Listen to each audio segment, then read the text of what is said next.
Hey guys welcome back to MERN stack series. So ना previous వీడియోలో हमने already okay already JavaScript basics మీద videos చేశాను అనమాట. ఒకవేళ ఆ వీడియోస్ మిస్ అయ్యింటే ఇక పైన ఐకాస్ట్లో వదిలేస్తా చెక్ చేయండి.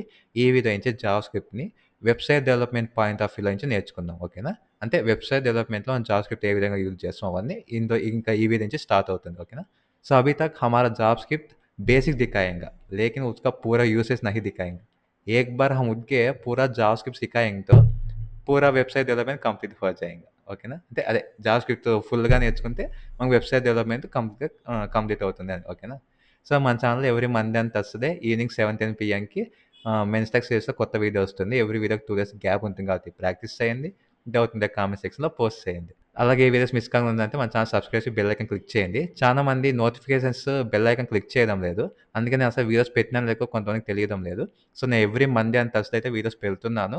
మీకు నోటిఫికేషన్స్ రాకపోవచ్చు. మీరు నోటిఫికేషన్ ఆన్ చేసుకోండి. బెల్ ఐకాన్ క్లిక్ చేసి ఆల్ అని క్లిక్ చేయండి. మీకు నోటిఫికేషన్ తప్పకుండా వస్తుంది. ఓకేనా? సో ఇంకా మనం లేట్ చేయకుండా స్టార్ట్ చేద్దాం.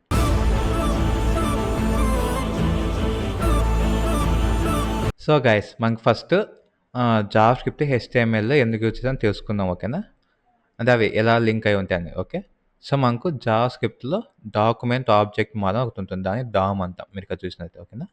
సో ఈ డామ్‌ని ఏం చేసినామో చూద్దాం. సింపుల్‌గా ఒక 2 మినిట్స్‌లో. ఓకే. సో మనకు ఎప్పుడైనా మన జావాస్క్రిప్ట్ కోడ్ రన్ చేసినప్పుడు బ్రౌజర్‌లో మన హెచ్టీఎంఎల్ డాక్యుమెంట్ ఉంటుంది కదా! దాన్ని బ్రౌజర్ ఈ విధంగా రిప్రజెంట్ చేసుకుంటుంది. ఓకేనా? దీన్నే డామ్ అంటాం. అంటే డాక్యుమెంట్ ఆబ్జెక్ట్ మోడల్. ఇది ఏం చేస్తుందిరా అంటే ఇక్కడ చూడండి. ఫస్ట్ డాక్యుమెంట్ ఒకటి ఉంది. ఓకే. నెక్స్ట్ హెచ్టీఎంఎల్ ఉంది. ఇది ఒక ఫ్లో చార్ట్ లాగా ఉంది కదా! సో హెచ్టీఎంఎల్‌కి ఏమేమి వచ్చినాయి? హెడ్, బాడీ వచ్చినాయి. బానే ఉంది. హెడ్‌కి ఏమున్నాయి? టైటిల్, లింక్ సంథింగ్ ఏవో ఉన్నాయి. బాడీకి కొన్ని ఎలిమెంట్స్ ఉన్నాయి. ఇవన్నీ క్లియర్. ఓకే. సో మనం ఇప్పుడు గమనిద్దాం. మీకు మీ హెచ్టీఎంఎల్ ఫైల్ తీసుకోండి. ఫస్ట్ ఏముంది? డాక్యుమెంట్ టైప్ అంటే డాక్యుమెంట్. ఓకే. నెక్స్ట్ హెచ్టీఎంఎల్ ఉంది. హెచ్టీఎంఎల్ లోపల ఇక్కడ క్లోజ్ చేస్తుంది. హెచ్టీఎంఎల్ పక్కన ఇక్కడ యారో ఉంది కదా! దాన్ని క్లోజ్ చేస్తే మిగతావన్నీ హెచ్టీఎంఎల్ లోపలే ఉన్నాయి. హెచ్టీఎంఎల్ లోపల మనకేమేమి ఉంది? హెడ్ ఉంది, బాడీ ఉంది. సో మీకు మీకు ఈ డయాగ్రామ్ చూడండి యాసిడ్ రిప్రజెంట్ చేస్తున్న ఫస్ట్ డాక్యుమెంట్ ఉంది. దాంట్లో హెచ్టీఎంఎల్ ఏమేమి ఉంది? హెడ్ ఉంది, బాడీ ఉంది. కరెక్ట్. హెడ్‌లో ఏవో కొన్ని ఉన్నాయి. ట్యాగ్స్. నెక్స్ట్ బాడీలో కొన్ని ఎలిమెంట్స్ ఉన్నాయి. ఓకేనా? సో ఇది కూడా ఇదే విధంగా రిప్రజెంట్ చేస్తుంది. సో మీకు సింపుల్‌గా అర్థమయ్యేలాగా చెప్పాలంటే మన హెచ్టీఎంఎల్ డాక్యుమెంట్ బ్రౌజర్ ఎప్పుడు ఒక 3 స్ట్రక్చర్‌లో ఇలా రిప్రజెంట్ చేసుకుంటుంది. ఓకేనా? ఇక ఎవ్రీ స్ట్రక్చర్‌ని ఆబ్జెక్ట్ అంటాం. ఈ ఎవ్రీ సెల్‌ని. ఓకే. అందుకు దీన్ని డాక్యుమెంట్ ఆబ్జెక్ట్ మోడల్ అంటాం. ఓకేనా? మనకు జావాస్క్రిప్ట్‌లో ప్రతీదీ ఆబ్జెక్ట్ కిందకే కన్సిడర్ అవుతుంది. ఓకేనా? అది ఎందుకంటే అది ఇంటర్నల్ వర్కింగ్ ఆఫ్ జావాస్క్రిప్ట్. అది బిహేవియర్ అలా తయారు చేసిన విధానం వల్ల. ఓకేనా?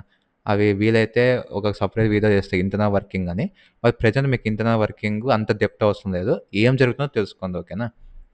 సో ఇంటర్నల్‌గా ఇది మనకెప్పుడు హెచ్టీఎంఎల్ డాక్యుమెంట్‌ని ఇలా ఒక 3 ఫార్మాట్‌లో ఇవన్నీ ఒక్కొక్కటి ఒక్కొక్క ఆబ్జెక్ట్ అంటాం. అంటే ఎవ్రీ ఎలిమెంట్‌ని ఒక ఆబ్జెక్ట్ లాగా రిప్రజెంట్ చేస్తుంది. ఓకేనా? సో ఇది మనకు డామ్ అనే కాన్సెప్ట్ యొక్క మెయిన్. దీంట్లో వర్చువల్ డామ్ అని ఉంటుంది. అది రియాక్ట్ జేఎస్‌లో బాగా యూజ్ అవుతుంది. అప్పుడు ఎక్స్‌ప్లెయిన్ చేస్తా. బట్ బేసిక్ డామ్ కాన్సెప్ట్ అయితే ఇది. ఓకే. ఇవి మనకి హెచ్టీఎంఎల్ ఏమైతే ఎలిమెంట్స్ ఉన్నాయో డాక్యుమెంట్స్‌లో ఇవన్నీ ఒక 3 ఫార్మాట్‌లో స్ట్రక్చర్ లాగా పెట్టుకుంటుంది బ్రౌజర్ అని అర్థమైంది. ఓకే. ఇప్పుడు నెక్స్ట్ జావాస్క్రిప్ట్‌తో ఈ డామ్‌కి ఏం సంబంధం? జావాస్క్రిప్ట్‌తో అసలు ఈ డామ్ యూజ్ చేసి ఏం చేయొచ్చు? ఇక్కడ మీకు సింపుల్‌గా ఒక కోడ్ రాస్తా. ఈ first let heading is equals అని రాస్తా. ఇది ఈక్వల్స్ టు డాక్యుమెంట్ డాట్ ఇప్పుడు లెట్ హెడ్డింగ్ అంటే ఒక వేరియబుల్ తీసుకుందాం. ఇవన్నీ మీకు తెలిసే ఉంటాయి. నా ప్రీవియస్ జావాస్క్రిప్ట్ వీడియోస్ చూసింటే. ఇక్కడ ఈ లైన్ ఇప్పుడు రాసే లైన్ ఒకటి మీకు కొత్తగా ఉండొచ్చు. అది చూడండి. Document dot get element by ID అని తీసుకుందాం. తీసుకొని ఇక ఈ ఐడి ఉంది కదా తీసుకుంటాను. ఓకేనా? సో ఇప్పుడు మనం నేర్చుకోబోయే కాన్సెప్ట్ ఏమంటే హెచ్టీఎంఎల్ ఉన్న ఎలిమెంట్స్‌ని జావాస్క్రిప్ట్ ద్వారా ఎలా యాక్సెస్ చేయొచ్చు అనే కాన్సెప్ట్ ఇది. ఓకేనా? మనకు డామ్ సంబంధించి టోటల్ 3 వీడియోస్ ఉంటాయన్నమాట. ఇది పార్ట్ 1 నెక్స్ట్ ఇంకా 2 వీడియోస్ ఉన్నాయి. So step by step explain చేసుకుంటా పోతా. ఎందుకంటే ఈ కాన్సెప్ట్స్ చూసేకి ఈజీగా ఉన్నా గానీ అన్నీ ఒక వీడియోలో చెప్పేసి మీకు అర్థం కాదు కాబట్టి ఒక్కొక్క వీడియో డివైడ్ చేసుకుంటూ వెళ్ళాలి. జాగ్రత్తగా వినండి ఈజీగా అర్థమవుతుంది. So okay. ఈ వీడియో చేసినాం. దీన్ని కన్సోల్ చేద్దాం. Console dot log of heading అని తీసుకుందాం. ఇది సేవ్ చేసా. హెచ్టీఎంఎల్ ఫైల్ రన్ చేద్దాం. ఓకేనా? గో లైవ్ క్లిక్ చేస్తున్నాను. మనకి ఏదో వచ్చింది. డామ్ మ్యానిపులేషన్ డెమో అని చెప్పి జూమ్ చేద్దాం. ఓకేనా? సో మీకు సంథింగ్ ఏదో వచ్చింది. ఇప్పుడు ఇన్స్పెక్ట్ చేసి ఇందులో కన్సోల్ క్లిక్ చేస్తా. మనకేమైనా కన్సోల్‌లో ప్రింట్ అయిందా లేదు. కానీ మనం ఏమిచ్చినాం కన్సోల్‌లో ప్రింట్ కమాండ్ ఇచ్చినాం. ఎందుకు కాలే అంటే మనం ఎప్పుడైనా సేమ్ సీఎస్ఎస్ లాగే సీఎస్ఎస్‌లో కూడా ఎక్స్టర్నల్ ఫైల్ నుంచి స్టైల్స్ అప్లై చేస్తే ఇందులో అప్లై అవ్వవు. ఎప్పుడు అప్లై అవుతాయి? ఇక లింక్ ట్యాగ్ యూజ్ చేస్తే అప్లై అవుతాయి. సేమ్ అలాగే జావాస్క్రిప్ట్ కూడా అంటే లింక్ ట్యాగ్ కాదు. స్క్రిప్ట్ ట్యాగ్ యూజ్ చేసి మనము దీన్ని లింక్ చేయాలి. Script tag SRC equals to ఆ ఫైల్ లొకేషన్ ఇస్తున్నాం. ఇది ఎక్కడ ఇచ్చాము? బాడీ ట్యాగ్ ఎండ్ అవుతుంది కదా! దానికి ఒక లైన్ ముందు ఇవ్వాలి. దీని ప్లేస్‌మెంట్ ఇది. ఓకేనా? కొంతమంది ఇక ఫస్ట్‌లో ఇస్తా అంటారు. అది ఇచ్చాం మనకు కొన్నిసార్లు ఇష్యూస్ వస్తాయి. ఏమంటే ఈ ఎలిమెంట్స్ మనం యాక్సెస్ చేసే కొన్నిసార్లు అది ఎర్రర్స్ త్రో చేస్తుంది. సో, ఇష్యూస్ లేకుండా మనము ఫ్రీగా ఉండేకి ఇక కింద పెట్టుకునే బెస్ట్ ప్రాక్టీస్ అనమాట. ఓకేనా? క్లియరా? సో, ఇప్పుడు మీరు హెచ్టీఎంఎల్ మరియు జావాస్క్రిప్ట్ ఫైల్‌ని లింక్ చేశారు. ఇప్పుడు కన్సోల్ ఏమొచ్చిందో చూద్దాం. చూసారా? ఈ ఎలిమెంట్ వచ్చింది. సో, దీన్ని బట్టి మీకేమర్థమైంది? డాక్యుమెంట్ డాట్ అంటే మెయిన్ ఏది మనకు హెచ్టీఎంఎల్ ఫైల్ డాక్యుమెంట్ కదా! అది ఏది? దీంట్లో చూసారు కదా! సో, మనకు మెయిన్ డాక్యుమెంట్. ఆ డాక్యుమెంట్‌లో ఏం చెప్తున్నావు? గెట్ ఎలిమెంట్ బై ఐడీ పేరులోనే ఉంది. ఒక ఎలిమెంట్‌ని తీసుకురా. దాని ఐడీ పరంగా. ఓకేనా? ఓకే. తీసుకొచ్చినావు. దాని ఐడీ ఏమిరా అంటే మెయిన్ హెడింగ్ ఐడీ తెచ్చినావు. సో, ఈ ఎలిమెంట్ కదా మనకు ప్రింట్ అయింది అది. ఇదే కదా మనకు ప్రింట్ అయింది అది. క్లియరా? సో, ఈ విధంగా మనము ఒక ఎలిమెంట్‌ని యాక్సెస్ చేయొచ్చు హెచ్టీఎంఎల్ నుంచి. దీంట్లో మనకు కొన్ని వేస్ ఉన్నాయి. ఓకే. మీరు ఒక్క ఎలిమెంట్‌ని యాక్సెస్ చేయాలనుకుంటే బై ఐడీ యూజ్ చేసి చేశారు. బానే ఉంది. ఇప్పుడు నాకు ఏవేవైతే పారాగ్రాఫ్ ఎలిమెంట్స్ ఉన్నాయో అవన్నీ కావాలా. లేకపోతే ఏవైతే హెచ్1 ఎలిమెంట్స్ అవన్నీ కావాలా. ఏవైతే స్పాన్ ఉన్నాయో అవన్నీ కావాలి. అప్పుడు ఏం చేయాలంటే సో, అప్పుడు మనకున్న మెథడ్ వచ్చేసి గెట్ ఎలిమెంట్స్ ఓకేనా? By tag name. ఇక ట్యాగ్ నేమ్ వచ్చేసి ఏం వెళ్తామంటే పారాగ్రాఫ్ వెళ్తాం. ఓకేనా? చూసారా? మీకు ఒక లిస్ట్ వచ్చింది ఇక్కడ. 2 పారాగ్రాఫ్ ఎలిమెంట్స్ ఉన్నాయి. ఇక దీన్ని డ్రాప్ డౌన్ చేస్తే 0th ఇండెక్స్‌లో ఇక మీకు లెఫ్ట్ సైడ్ హైలైట్ అవుతుంది. దిస్ ఈజ్ పారాగ్రాఫ్ 1 ఫస్ట్ ఇండెక్స్‌లో దిస్ ఈజ్ పారాగ్రాఫ్ 2 ఉంది. ఓకేనా? ఇండెక్స్ ఏంటి? అరే అంటే ఏంటి? ఇవన్నీ మాకు ప్రీవియస్ వీడియోస్‌లో చెప్పాను. చెక్ చేయండి. అరేస్ అని ఒక వీడియో చేసింటాను. చెక్ చేయండి. ఓకేనా? సో, మీకు ఆ ఎలిమెంట్స్ అని సెలెక్ట్ అయ్యాయి. ఓకేనా? ఒక ఎలిమెంట్స్ సెలెక్ట్ అయ్యాయి. ఎందుకంటే ఇవన్నీ గ్రూప్ ఆఫ్ ఎలిమెంట్స్ కాబట్టి మనకు లిస్ట్ రూపంలో వచ్చాయి. లిస్ట్ ఇస్ నథింగ్ బట్ అరే రూపంలో వచ్చాయి. ఓకేనా? ఇంతకుముందులాగా సింగిల్‌గా ప్రింట్ అవ్వాలంటే ఏం చేయాలి? అరేలో ఒక్కొక్క ఎలిమెంట్ పైన మీరు ఇటరేట్ అవ్వాలి. లైక్ 0th ఇండెక్స్‌ది కావాలి. ఓకేనా? చూసారా? ఓన్లీ ఫస్ట్‌దోటి this is paragraph 1 clear. Next లేదంటే 1 వెళ్తే 1 వస్తది. ఓకేనా? అది కూడా చూపిస్తాను. So, this is paragraph 2 okay. So, ఇలా సేమ్ ఇదే విధంగా మీరు group of elements based on ఇది tag name by class name కూడా ఉంటుంది. అది ఇచ్చిన సేమ్ వస్తుంది. ఓకేనా? దాన్ని నేను మళ్ళీ రన్ చేయట్లేదు. మీరు చెక్ చేసుకోండి. సో, ఇవి 3 వేస్. ఫస్ట్ వచ్చి ఐడీ యూజ్ చేసి, సెకండ్ వచ్చి ట్యాగ్ నేమ్ యూజ్ చేసి, థర్డ్ వచ్చి class name. Tag name, class name అయితే గ్రూప్ ఆఫ్ ఎలిమెంట్స్‌ని టార్గెట్ చేస్తున్నాము. ఐడీ అంటే ఒకటే వస్తుంది. గ్రూప్ ఆఫ్ ఎలిమెంట్స్‌ని మనము టార్గెట్ చేసినప్పుడు లిస్ట్ రూపంలో వస్తుంది. నథింగ్ బట్ అరే. ఆపించడానికి లిస్ట్ అనే వస్తుంది. బట్ అరే అన్న లిస్ట్ అన్న ఒకటే. ఓకే. సో, అలా ఒకటి వస్తుంది మనకు బాగానే. ఇక ఒక క్లారిటీ ఉంది. నాకు ఇలా అన్నిటికీ ఒక్కోటి వదొద్దు. అన్నీ కలిపి ఒకటే వే ఉంది యాక్సెస్ చేసేకని ఉంది అంటే అప్పుడు మనకు క్వైరీ సెలెక్టర్ అని అవుతుంది. ఓకేనా? Document dot query selector. ఇందులో ఏం చేస్తా అంటే hash tag main heading quotations మర్చిపోద్దండి. సేవ్ చేస్తానా ఇక్కడ 1 అనేది ఏం అవసరం లేదు. ఓకేనా? ఎందుకంటే మనకు వచ్చే ఒకటే కాబట్టి ఇక్కడ లిస్ట్ కాదు కాబట్టి జస్ట్ చూడండి హెచ్1 ఎలిమెంట్ వచ్చేసింది. లేదు నాకు ఒక క్లాస్ కావాలి. ఓకేనా? డాట్ పేరా అని దేనికి ఉన్నాయి? ఈ రెండింటికి ఉన్నాయి క్లాస్ నేమ్ కదా. కానీ మనకు ఒకటే వచ్చింది. ఓకేనా? లేదు నాకు ట్యాగ్ నేమ్ యూజ్ చేసి కావాలి పి. అప్పుడు చూడండి అప్పుడు కూడా మనకు ఒకటే వచ్చింది. ఏది ఫస్ట్దే దిస్ ఇస్ పారాగ్రాఫ్ 1 అనేది వచ్చింది. ఓకేనా?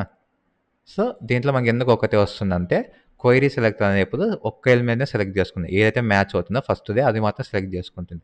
లేదు నాకు ఉన్నవన్నీ కావాలి ఏవైతే మ్యాచ్ అవుతా అనుకుంటే ఆల్ అని పెట్టింది అంతే సింపుల్. ఇప్పుడు చూడండి ఇది ఒక లిస్ట్ వచ్చింది. ఓకేనా? క్లాస్ నేమ్‌కి అంతే. క్లియరా? సో, క్వైరీ సెలెక్టర్‌తో ద్వారా మీ ప్రీవియస్ గెట్ ఎలిమెంట్ బై ఇది, by class name, by tag name అవన్నీ కాకుండా సింగిల్ షాట్‌లో కొట్టేయచ్చు ఇవన్నీ. బట్ దీంట్లో మనకు మేజర్ డిఫరెన్స్ ఏమంటే మీరు ఒక ట్యాగ్‌ని యాక్సెస్ చేయాలనుకుంటే జస్ట్ ట్యాగ్ నేమ్ ఇస్తే సరిపోతుంది. దీనికి నార్మల్‌గానే ఉంటుంది. ఇబ్బంది లేదు.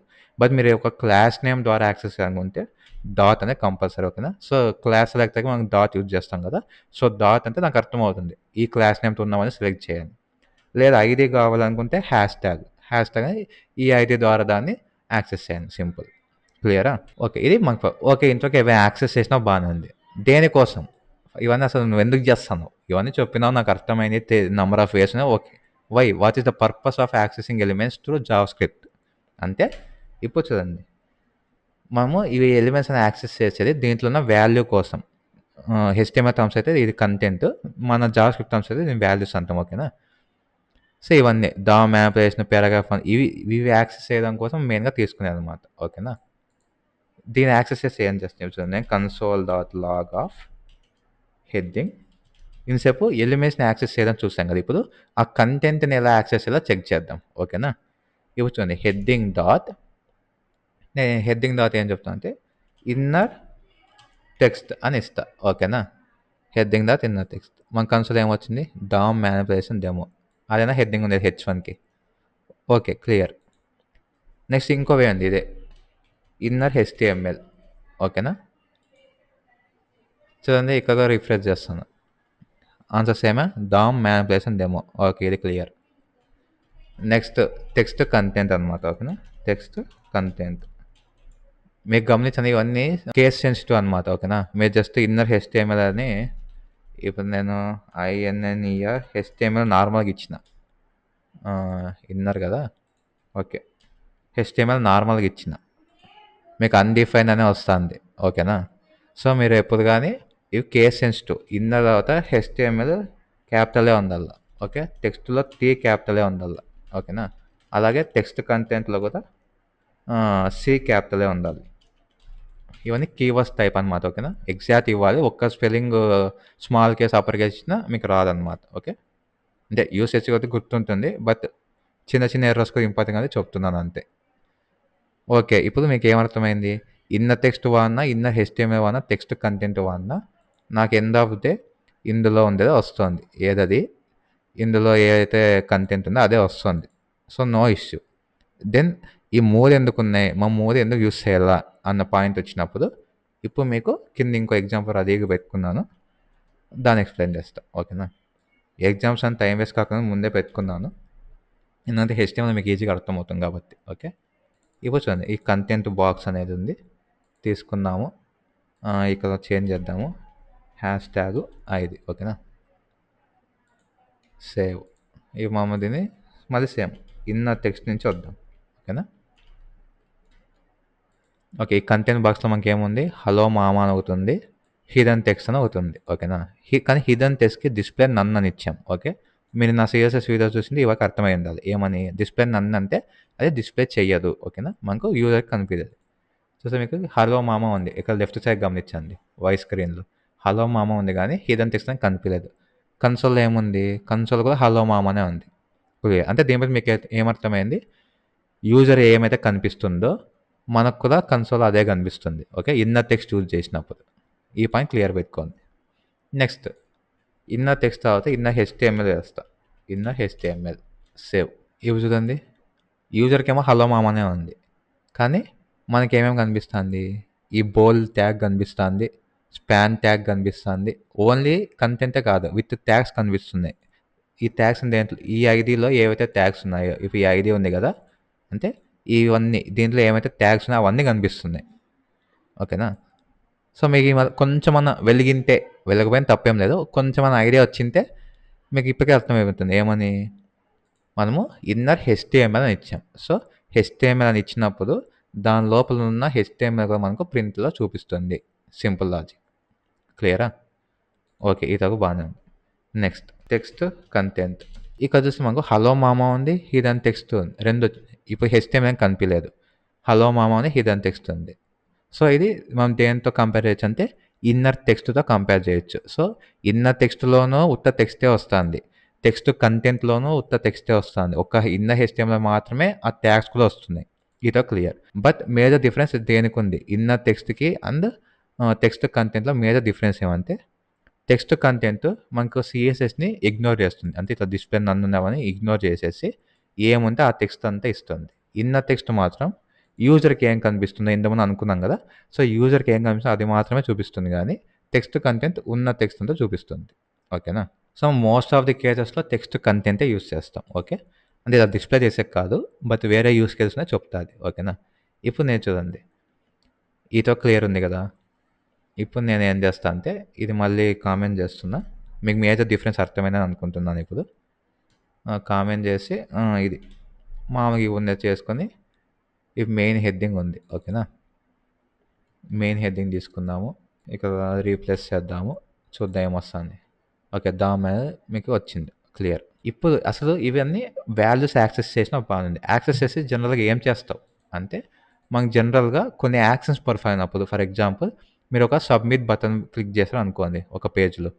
అక్కడ మీకు టెక్స్ట్ మారిపోతుంది. సబ్మిట్ అనే టెక్స్ట్ ప్లీజ్ వెయిట్ అట్లా ఏదో టెక్స్ట్ మారిపోతుంది కదా! సో, అలాంటి కేస్ మనకు దామ్ అనేది యూజ్ అవుతుంది. ఫర్ ఎగ్జాంపుల్ మీరు ఏమైనా లాగిన్ కొట్టారు. Please wait while we are logging you in అని టెక్స్ట్ మారుతుంది. ఎక్కడ ఆ బటన్‌లో ఓకేనా? ఇవన్నీ నెక్స్ట్ ఒక 2, 3 వీడియోస్‌లో చూపిస్తాను నేను విత్ ఎగ్జాంపుల్. ఇవి జస్ట్ మీకు మెయిన్ యూజ్ కేస్ ఎక్స్‌ప్లెయిన్ చేస్తున్నా. ఇవి యాక్సెస్ చేసి ఎక్కడ చేంజ్ చేస్తాము. ఆ టెక్స్ట్ ఎలా మారుతుంది అంటే సింపుల్. ఇవి మనకు హెడ్డింగ్ డాట్ టెక్స్ట్ కంటెంట్‌లోనే కదా! ఏది ఇది ఉంది డామ్ యాంప్లిఫికేషన్ డెమో అని. నేను ఇక హెడ్డింగ్ మారుస్తా. ఏమని ఇస్తా అంటే ఉత్త డెమో అని ఇస్తా. చూసారా? మీకు డెమో అని మారిపోయింది. నేను సో, మీరు ఇక్కడ చూసినట్లయితే ఇక్కడ మీకు డామ్ యాంప్లిఫికేషన్ డెమో అని ఇక్కడేమి నేను చేంజ్ చేయలేదు. బట్ డైనమిక్‌గా నేను ఎప్పుడైతే ఈ ప్రోగ్రామ్ రన్ చేస్తానో ఓకేనా? అప్పుడు మనకు ఈ హెడ్డింగ్ డెమో కిందకి మారిపోతుంది. ఓకేనా? జనరల్‌గా ఇట్లా డైరెక్ట్ చెయ్యము. ఏదైనా యాక్షన్ పర్ఫార్మ్ లేదా మీరు ఎప్పుడైనా బటన్ క్లిక్ చేసినప్పుడు లేదా సబ్మిట్ బటన్ క్లిక్ చేశాక లేదా లాగిన్ బటన్ క్లిక్ చేశాక ఇలా టెక్స్ట్ మారాలని లాజిక్ రాస్తాము. అవన్నీ ఈవెంట్ లిజనర్స్ అవన్నీ ఉంటాయి. అవి నెక్స్ట్ వీడియోస్‌లో చెప్తాను. బట్ ఇప్పటికైతే చూడండి డైరెక్ట్ ఇట్లా చేంజ్ చేసేయచ్చు మేము డైనమిక్‌గా జావాస్క్రిప్ట్ ద్వారా. ఓకేనా? ఇదొక క్లియరా? సో, ఇప్పుడు మీకు మేజర్ డిఫరెన్స్ కనిపిస్తదండి. ఇట్లా చేంజ్ చేసేది మీరు ఇన్నర్ టెక్స్ట్ కూడా వాడొచ్చు. ఓకేనా? ఇన్నర్ ఆహ్, టెక్స్ట్ ఇదిగొస్తు. ఇకగో డెమో వాడింది. బట్ ఇది బెస్ట్ ప్రాక్టీస్ కాదు. టెక్స్ట్ కంటెంట్ యూజ్ చేయండి. మీరు ఎప్పుడైనా నార్మల్ టెక్స్ట్ ఇవ్వాలనుకుంటే 100% కేస్ టెక్స్ట్ కంటెంటే యూజ్ చేయండి. ఓకేనా? బట్ ఇన్నర్ హెచ్టీఎంఎల్‌కి ఒక యూజ్ కేస్ ఉంది. ఓకేనా? ఆ యూజ్ కేస్ వచ్చేసి ఇప్పుడు నాకు ఇది డామ్ మ్యాప్రేషన్ డెమో ఉంది. బానే నాకది అండర్‌లైన్‌లో రావాలి అనుకున్నా. అండర్‌లైన్‌లో డెమో అని రావాలి. అప్పుడు నేనేం చేస్తా అంటే అండర్‌లైన్ ఓకేనా? ఇప్పుడు చూడండి. చూసారా అండర్‌లైన్ వచ్చింది. ఓకేనా? అంటే ఇది ఒక ట్యాగ్ కింద కన్వర్ట్ అయింది. ఓకే. మీరు ఎప్పుడైతే ఒక హెచ్1లో అంటే ఇది సింథటిక్‌గా చూడాలంటే ఎట్లుండాలి? ఇక్కడ రాస్తున్నది. ఇది అసలైన కోడ్ అనమాట మనకి. అంటే దీని లోపల ఈ కంటెంట్ ఉన్నట్టు. అంటే బ్యాక్ ఎండ్‌లో అది ప్రాసెస్ చేసుకున్నాక బ్యాక్ ఎండ్‌లో ఇలా కనిపిస్తుంది కోడ్ అనేది. ఓకేనా? ప్రస్తుతం రిమూవ్ చేస్తాం. సో, అలా కనిపించే మీరు ఇన్న హెచ్‌టిఎంఎల్ వాడాలి. జస్ట్ ఉత్త టెక్స్ట్ అయితే అవసరం లేదు. మీకు ఇంకో డౌట్ రావచ్చు. ఇదే ట్యాగ్‌లో మనం టెక్స్ట్ కంటెంట్‌లో కూడా యూజ్ చేయొచ్చు కదా అని. అప్పుడు ఏమొస్తుందో చూద్దాం. మీకు డౌట్ ఎందుకు? ఓకేనా? ఇది చూడండి. అది ఒక టెక్స్ట్ లాగా తీసుకుంటే ఇది యూ అనేది ఒక ట్యాగ్ అనేది గుర్తించలేదు. ఇది కూడా ఒక టెక్స్ట్ ఏమో అనుకుంది కదా! సో, ఇలాంటి ఇష్యూస్ రాకుండా మనము మీరు ఒకవేళ ఒక ట్యాగ్ లోపల ఇంకో ట్యాగ్ ఇన్సర్ట్ చేసి ఇట్లా కంటెంట్ రాయాలనుకుంటే ఇన్న హెచ్‌టిఎంఎల్ యూజ్ చేయండి. లేదు ఓన్లీ నేను టెక్స్టే యూజ్ చేస్తా అనుకుంటే టెక్స్ట్ కంటెంట్ సరిపోతుంది. క్లియరా? సో, గైస్ ఇది మనకు డామ్ ఒక బేసిక్ ఇంట్రడక్షన్ లాగా అనుకోండి ఇది. డామ్ యూజ్ చేసి మనము ఎలా ఒక అసలు డామ్ అంటే ఏంటి? మనము వాటిలో ఉన్న ఎలిమెంట్స్‌ని హెచ్‌టిఎంఎల్ ఎలిమెంట్స్ ఎలా యాక్సెస్ చేయొచ్చు? దాని వాల్యూస్ ఎలా చేంజ్ చేయొచ్చు?